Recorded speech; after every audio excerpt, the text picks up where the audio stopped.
तो हम मौजूद हैं बुरहानपुर के रजिस्ट्री कार्यालय में, जो कि पिछले 3 से 4 दिनों से जो है भ्रष्टाचार के जो 2 से 3% की जो वसूली है उसमें घिरा हुआ है। आज फिर इसकी शिकायत जो है बुरहानपुर कलेक्टर भव्य मित्तल से की गई है। MIM के जिलाध्यक्ष एडवोकेट ज़हीरुद्दीन अर्श ने इसकी शिकायत की है। यहाँ पे आरोप लगाए जा रहे हैं रजिस्ट्री कार्यालय के अफसरों पर कि 2 से 3% की वसूली जो है ऑफिस चार्ज के नाम पे ये लोग वसूल रहे हैं। आज इसकी शिकायत हुई है। एडवोकेट ज़हीरुद्दीन अर्श ने क्या कहा है आप खुद सुनिए।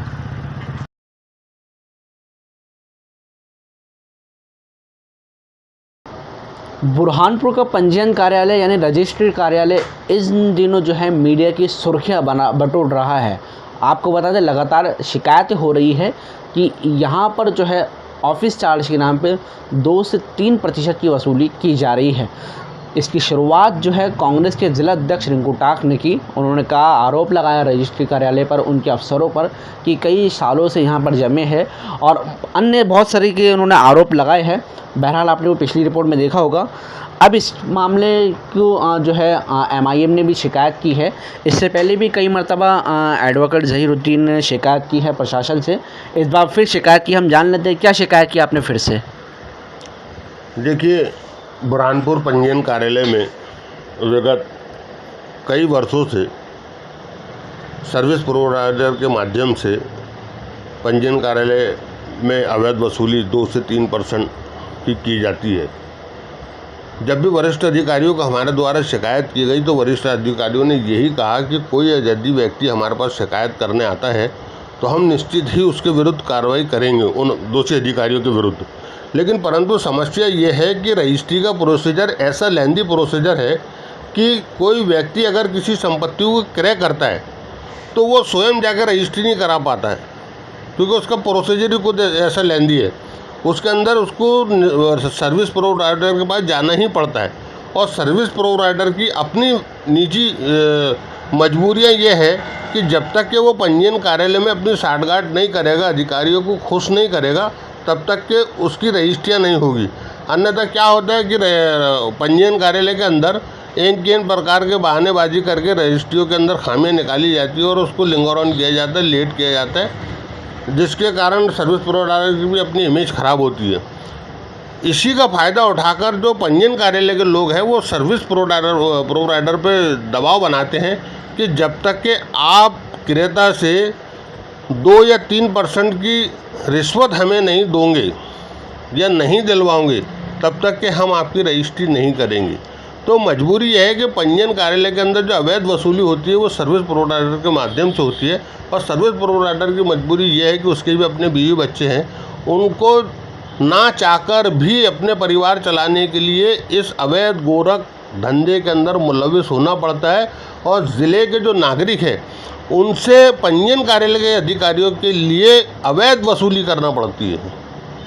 तो कहीं ना कहीं मेरा माननीय कलेक्टर महोदय से, माननीय SDM महोदय से निवेदन है कि कोई कस्टमर डायरेक्ट आपके पास नहीं आएगा, क्योंकि सर्विस प्रोवाइडर के माध्यम से वहाँ पर अवैध वसूली की जाती है। तो मेरा निवेदन ये है कि आप अपने तरफ से कोई व्यक्ति को किसी संपत्ति की रजिस्ट्री के लिए भेजें, पूरी स्थिति क्लियर हो जाएगी। जब वो व्यक्ति सर्विस प्रोवाइडर के पास जाएगा, सर्विस प्रोवाइडर बताएगा कि मुझे पंजीयन कार्यालय में 2 से 3% देना पड़ता है, सरकार की शुल्क ये है, और जब वो व्यक्ति वहाँ पर 2 से 3% देगा तब आप वो सर्विस प्रोवाइडर को पकड़िए। सर्विस प्रोवाइडर बराबर बताएगा कि मुझसे पंजीयन कार्यालय में कौन से अधिकारी वसूली करवा रहे हैं।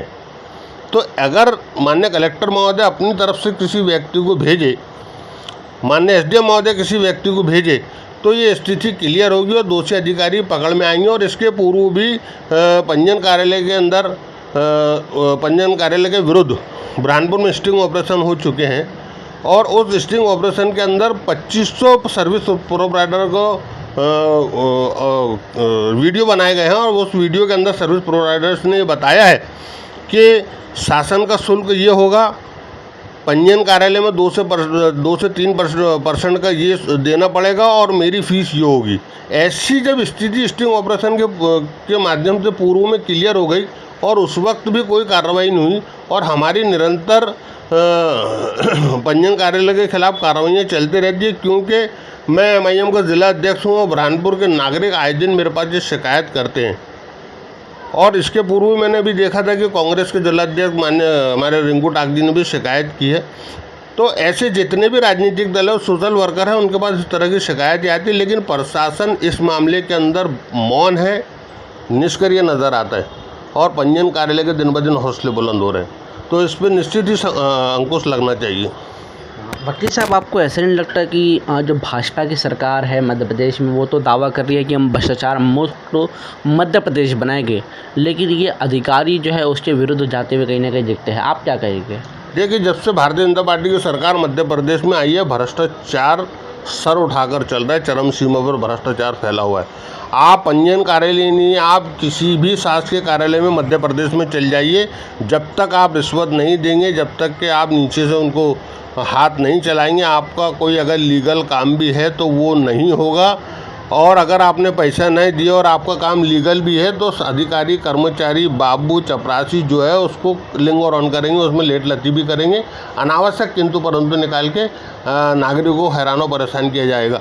अभी देखेंगे कि आप 1800 करोड़ रुपए की मध्य प्रदेश के अंदर ड्रग्स पकड़ी गई है, लेकिन कहीं भी मीडिया में चर्चा नहीं है, कहीं आरोपियों को गिरफ्तार होता नहीं बताया जा रहा है। आज प्रश्न ये उठता है कि मध्य प्रदेश में 1800 करोड़ रुपए की जो ड्रग्स आई है, आखिर वो किसके लिए आई थी?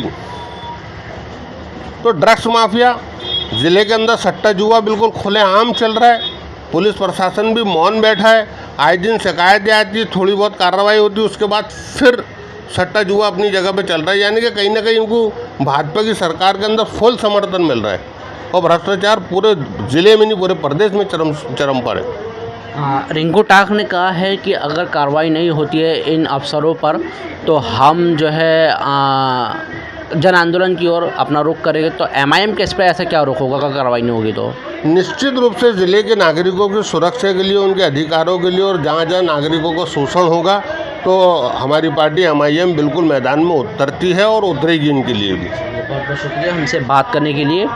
तो क्या कहा है एडवोकेट ज़हीरुद्दीन अरश ने इस पूरे मामले को लेकर, हमने आपको दिखाया। तमाम बड़ी खबरों के लिए बने रहे BNC के साथ। अपने कैमरा सहयोगी अनस के साथ मैं Danish other Khan, BNC media, Burhanpur.